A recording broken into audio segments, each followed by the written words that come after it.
Second time namin dito guys sa Transcend. Yan. Balik kami dito. Budget friendly lang to guys. Kung gusto nyo mag-Transcend. Ito guys, oh, yung room. Pwede dalawa dito. Kahit maraming kwarto, maraming higaan. Pwede dalawa daw. Kuko. 350 lang to guys. Masusulit mo na yung vacation nyo dito na budget friendly. Ito mama, nakaligo na si mother. Ay, may naligo. So guys, ang pinaka gusto ko dito guys, yung parking nila dito. Bukod sa budget friendly na, malawak yung parking guys, oh. Yan, oh. Pakita ko yung parking.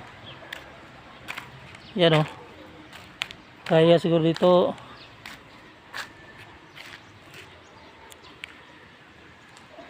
6 sasakyan o 7. Ito dyan pataas. Yan, ito yung Transient.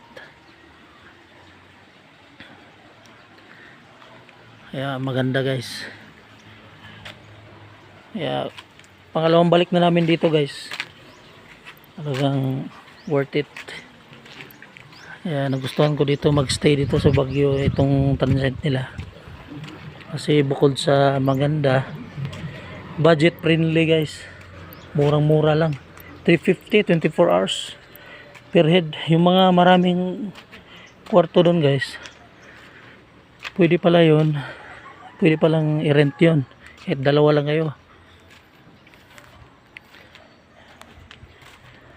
Ito yung area guys. Ang lawak ng kuha na to. Kung pwede pa nga patayuan ng hotel to ng may-ari. Sariwa yung hangin. The best dyan.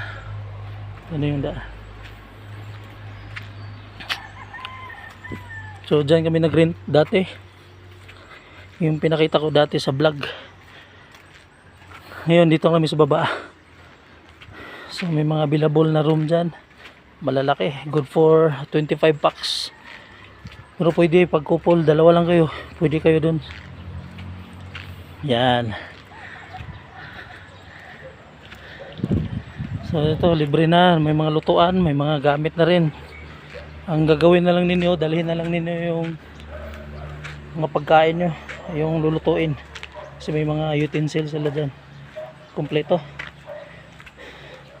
Sa mga kuwan to hindi juicy, yung budget friendly talaga na kaya ng bulsa. Kasi kung gusto niyo mga big time doon sa mga hotel magaganda, so dito kami, nagustuhan namin dito, pangalawa na namin dito, pabalik-balik kami dito. So dito nakapark yung sasakyan.